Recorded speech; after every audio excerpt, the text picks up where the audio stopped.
ভাই আপনারা সবাই নাকি ব্যাংকাররা মিলে এখানে বিল্ডিং করছেন? হ্যাঁ হ্যাঁ, আমরা সবাই ব্যাংকারকে দিয়ে এই জমিটা কিনেছি। আচ্ছা আচ্ছা আচ্ছা। এই এখানে 6-7টা ব্যাংকার আছে। হ্যাঁ হ্যাঁ। সেই ব্যাংকারদের নিয়ে আমরা আচ্ছা আচ্ছা আচ্ছা। জমিটা কিনা হয়েছে। তাই এখন আপনার শেয়ার বাকি আছে কয়টা?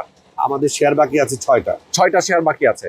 আচ্ছা 6টা শেয়ার আপনারা চাচ্ছেন যে কোনো চাকরিজীবী ব্যবসায়ী হতে পারে? যে কেউ হতে পারে, শিক্ষক হতে পারবে, অ্যাডভোকেট হতে পারে, আপনার ব্যবসায়ী হতে পারে, আচ্ছা আচ্ছা যে কেউ হতে পারে, আচ্ছা আচ্ছা। সরকারি চাকরিজীবী হতে পারে, কোনো Okay. সমস্যা নেই। শেয়ার মূল্যটা কত রাখছেন আপনারা? শেয়ার মূল্যটা আপনার জমির মূল্যটা আপনার 23 লক্ষ টাকা।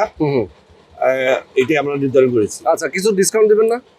দেবো আমরা এই ডিসেম্বর উপলক্ষে যদি করেন তাহলে কিছুটা অনার করা হবে। কিছুটা অনার করা হবে। আচ্ছা আর বিল্ডিংটা ফ্ল্যাটটা রেডি হতে কত টাকা লাগতে পারে?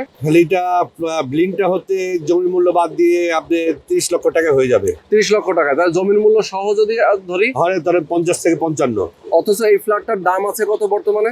বর্তমানে আপনি যদি অন্য ডেভেলপার কিনতে চান তাহলে 1,15,00,000 টাকা ন্যূনতম। 1,15,00,000 টাকা মিনিমাম দাম আছে, ন্যূনতম। অথচ আপনারা দিচ্ছেন অর্ধেক টাকা। অর্ধেক টাকায় আমরা আচ্ছা আচ্ছা ওকে। দর্শক আমি বলবো কুসুমবাগ বাসাবো কুসুমবাগের চমৎকার একটা লোকেশনে যারা আপনারা একটা ফ্ল্যাটের মালিক হতে চান ব্যাংকারদের সাথে জমি কিনে জমি শেয়ার মূল্য পরিশোধ করে অবশ্যই স্ক্রিনে দেখানো ফোন নাম্বার আপনারা ফোন করবেন, সরাসরি আসবেন, এসে দেখে শুনে বুঝে আপনারা যদি ভালো মনে করেন তারপর এখানে ইনভেস্ট করবেন। জি।